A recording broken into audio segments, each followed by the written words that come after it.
no primeiro dia da criação, tá? Ele disse que haja luz, e nós vemos que passou a existir a luz, só um instantinho, tá? E passou a existir luz, tá? E ele viu que era bom, só que aconteceu uma coisa interessante. No segundo dia, tá? No segundo dia, não foi falado que era bom, tá? Então, dos 6 dias da criação, tá? De todos os dias da criação, a única vez que não diz que foi bom foi exatamente no segundo dia. Por isso que em Israel nós temos um hábito. Tudo que nós israelitas vamos começar a fazer, a gente prefere começar na terça-feira, tá? É uma tradição boa. Não é um mandamento, mas é uma tradição boa, tá? Porque no segundo dia da criação não foi falado nenhuma vez que foi bom, não apareceu a expressão kitov. Mas no terceiro dia, para compensar isso, aparece 2 vezes a expressão kitov, tá? Então foi falado 2 vezes que era bom, tá? Então, ou seja, quando o Criador ele faz o domo, o raquia, sobre a terra, o que nas Bíblias é traduzido como firmamento, expansão, a palavra hebraica é raquia. Ele estabeleceu o domo, ou seja, uma superfície sólida, tá? Tanto que o próprio historiador Flávio Joséfo, ele deixa isso bem claro, tá? Naquele livro que ele escreveu, tá? Então, o próprio Flávio Joséfo, ele escreve com as palavras dele, esse relato da criação, então ele deixa bem claro que é algo sólido, bem rígido, como nós vemos em diversas passagens das Escrituras, tá? Então, nós não vamos entrar nisso hoje, senão a gente não sai hoje desse assunto, tá? Mas para os irmãos e para as irmãs, eu acho que a maioria já sabe disso, tá? A gente já vai entrar e já vai sair. O planeta Terra, tá? E o que eles chamam de universo não é do jeito que a dona NASA apresentou para nós, tá? Apresentou para a humanidade, tá bom? Então nós vemos que, vamos dizer assim, de acordo com as escrituras, é totalmente diferente, tá? Então nós temos certeza absoluta de que existe um domo sobre as nossas cabeças. Em cima desse domo existem águas, por isso que a palavra céus é shamayim, água é maim em hebraico. Céus é shamayim, ou seja, águas de lá, o barulho das águas, tá? Por isso que a gente olha para o céu e qual é a cor dele? É azul. Aí eles dizem que é porque está refletindo as águas do oceano aqui embaixo. Mas você pode estar no meio do deserto do Saara, que é aquela cor meio amarelada, e você vai olhar para o céu e você vai ver ele azul de todo jeito, qualquer lugar do mundo. Por quê? O que nós estamos enxergando são as águas lá de cima, shamayim, águas de lá. É tão óbvio no hebraico, tá?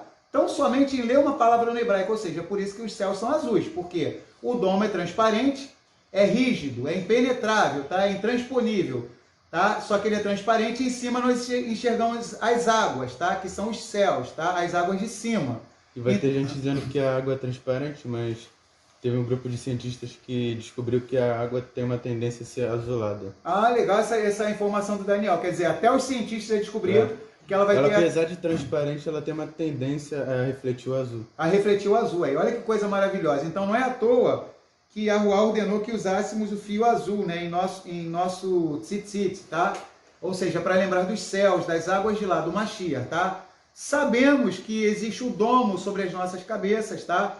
Que ele é rígido. Sabemos que é impossível, vamos dizer assim, essas coisas que a NASA fala de galáxias, de bilhões de galáxias, disso e aquilo. Não. A Escritura fala que no princípio criou Elohim os céus e a terra, tá? Então o que acontece? Existem os céus e a terra, é o que a Torá fala. Sabemos que o sol e a lua foram criados no 4º dia, tá? Eles são subservientes da terra, eles é que giram ao redor da terra, tá bom? Então nós vemos isso no livro de Yahushua, Josué capítulo 10, que Josué ele deu uma ordem para o sol e para a lua, tá? Então nós vemos isso.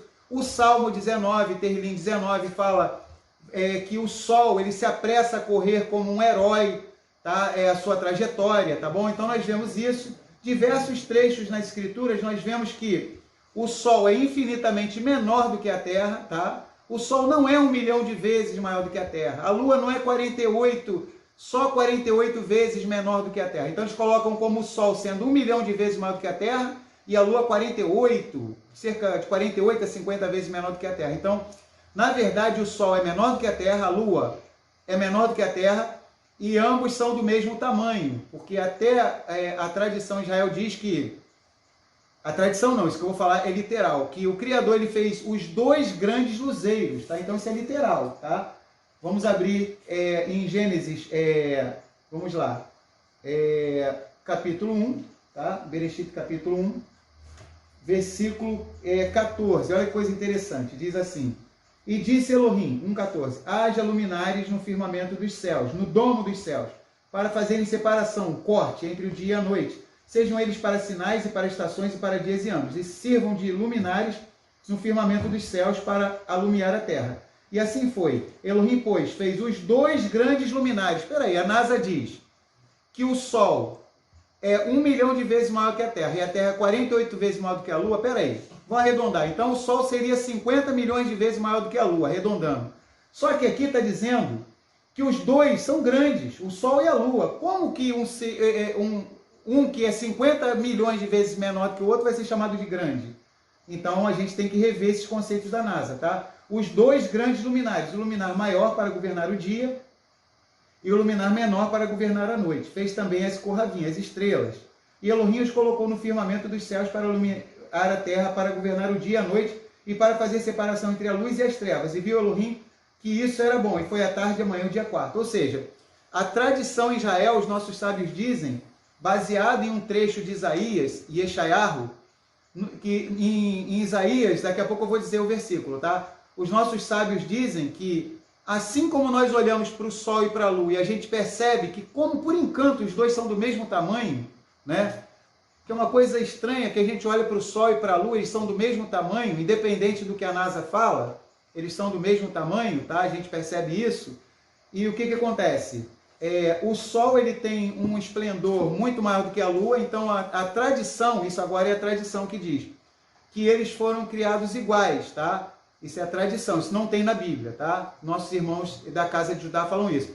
E a Lua teria se queixado, falado para o Criador, não é justo que eu e o Sol sejamos iguais, um de nós tem que ser maior. E o Criador teria dito, então já que você falou isso, eu vou te ouvir, tá? Que a sua luz seja diminuída, tá? E a luz da Lua foi diminuída. No entanto, ela ficou do mesmo tamanho do Sol, como a gente percebe quando olha tanto de dia como de noite, tá? E a Lua se queixou, poxa, nunca o meu brilho vai ser restaurado? E aí é o trecho que aparece em Isaías, tá? Em Yeshayahu, capítulo 30, tá?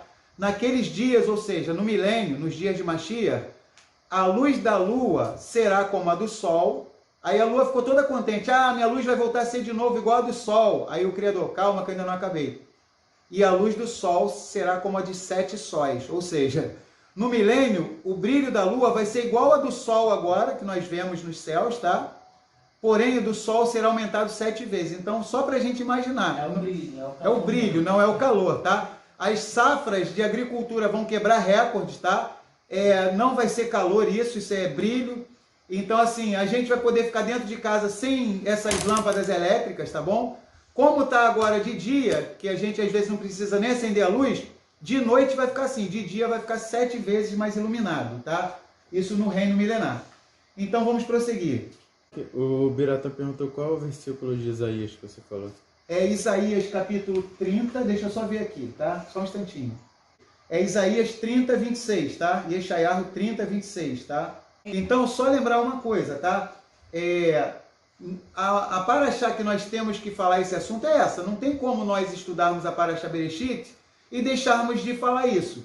Nós que somos Netzarim, temos como bandeira, qual a bandeira que a gente tem que já dá trabalho a beça para a gente levantar? É a bandeira da Torá. Nós dizemos que isso. Então, essa é uma palavra que eu quero trazer para cada irmão, cada irmã. É uma palavra que eu trago aqui para mim, aqui na nossa casa. A gente sempre tem isso em mente, tá bom? Então, esse formato de que a NASA apresenta, que a gente vê que está totalmente diferente do que a Escritura mostra, do que a Torá mostra, tá? A NASA coloca isso como uma verdade absoluta, enfia pela goela das pessoas, tem que ter mais emuná, tem que ter mais fé, né, na NASA, muitas vezes, do que a pessoa tem nas Escrituras. Então, esse modelo que a NASA apresenta, embora nós não concordemos, mas uma coisa a gente precisa deixar claro, a nossa bandeira é a Torá, ou seja, já dá um trabalho muito grande nós convencermos as pessoas, explicarmos que a Torá, com os 613 mandamentos, nunca foram abolidos. A gente faz isso assim, a gente sua muito para conseguir explicar para as pessoas isso, tá? E isso com relação à casa de Efraim, as pessoas que ainda estão inseridas dentro do cristianismo. Então nós oramos para que Efraim, o cristianismo, venha entender que a Torá não foi abolida, que o Messias é um judeu, é um israelita, que veio cumprir a Torá, expandir a Torá. E nós temos trabalho também, o nosso segundo trabalho, que a gente faz isso também, a gente sua muito, para que os nossos irmãos da casa de Judá venham entender que Yahushua é o Messias, tá bom? Para que eles venham ser salvos, tá? Nós fazemos isso assim para trabalhar em prol das duas casas, Judá e Efraim, das 12 tribos, então isso já dá muito trabalho para a gente. Então, numa paraxá igual hoje, Bereshit, nós temos que falar desses assuntos aqui que a gente está falando, esses assuntos, mas um lembrete para cada irmão e para cada irmã. Nunca devemos colocar isso como bandeira. É o que entendeu? o Juliano falou aqui. Ele falou isso aí, o Juliano? Ele falou, um fato é, não devemos ser terraplanistas, mas sim israelitas kadoshim. Mas é plana, sim. Isso aí. Oi. Lê de novo, muito bom. Ele botou, um fato é, não devemos ser terraplanistas, mas israelitas kadoshim. Mas aí ele botou na opinião dele, mas é plana, simples. É igual as pessoas que param só no nome do Criador. Isso, então olha só. É importante, é importantíssimo, mas parar só nisso, ficar só nisso é errado. É errado, então... Nessa discussão, é plano, não é plano? Isso, então o que a gente percebe... bandeira. Juliano, perfeito seu comentário, espetacular, tá? Assina embaixo, perfeito. Então olha só, nós somos israelitas kadoshim, separados, consagrados, santificados ao Criador. Então já dá trabalho explicar a Torá, explicar o Messias, que tem as 12 tribos, as duas casas. Então, um assunto igual hoje, nós estamos comentando. Mas como o Juliano falou e como o Davi também falou, o Juliano falou, nós podemos crer que a Terra é plana, tá? Tudo nos leva a crer, de acordo com as tradições de povos milenares, antes de existir a NASA, quase 100% dos povos batiam nessa tecla de que é plana, de que o Sol e a Lua são infinitamente menores, que orbitam aqui, as estrelas também. O Mashiach disse que as estrelas vão cair dos céus. Se fosse como a NASA fala, que uma delas é não sei quantos milhões de vezes maior do que a Terra, como é que seria isso? Uma só já chegar perto já destruiria. Mas assim, só para a gente entender. E as escrituras, né? Então, isso que o Juliano falou foi legal. Ou seja, a emuná que nós temos, que sempre a gente vai falar isso, de Romanos 14, que é um tratado que o apóstolo Paulo fez, Shaul Hachalia, a emuná que temos devemos guardar em nós mesmos. Hoje não tem como pularmos esse assunto. Eu nunca comentei esse assunto com os irmãos. Eu creio, tá? No que a Torá fala. Eu não aceito esse modelo que a NASA apresenta, tá bom? Eu creio que a Terra é plana. Eu creio no modelo que a Torá apresenta, tá bom? Que a Terra é estática. Diversos textos falam. Yahuwá fez a Terra de forma que ela não pode se mover. Ela é inabalável. Tem em Salmos, tem em Samuel, tem diversos textos. Mas o que acontece? Nós podemos crer nisso, mas não devemos levantar isso como bandeira. Devemos seguir a verdade em Ahavá, como disse Paulo, a emet em Ahavá, verdade em amor. Ou seja, quando for mencionado isso de uma maneira discreta, a gente fala, como estamos falando agora, tá? E respeitando, a pessoa fala assim, mas eu não creio que a Terra é plana, eu creio que o Sol é 1 milhão de vezes maior do que a Terra, e que a Lua é isso, que é aquilo, que o homem foi na Lua, seja lá o que for. Gente, alguém vai perder a salvação? Alguém vai perder a salvação por causa disso? Salvação. Então, ficar entrando em confusão, discórdia, coisas por causa disso. Né? Isso, aí já começa as divergências. Então, tá, nós temos a obrigação de falar nisso, nessa paraxá. Pesa sobre nós esse mandamento, precisamos explicar o modelo, tá, dos céus e da terra de acordo com a Torá. Mas, como o Juliano falou, não levantar isso como bandeira, foi perfeito, tá? Somos israelitas, kedoshim. Como o Davi também, meu filho mais velho, falou, pessoas que descobrem o nome. O nome do Criador é esse. Aí fica a bandeira, é o grupo do nome. Eles não querem saber de guardar a Torá, de guardar mandamento.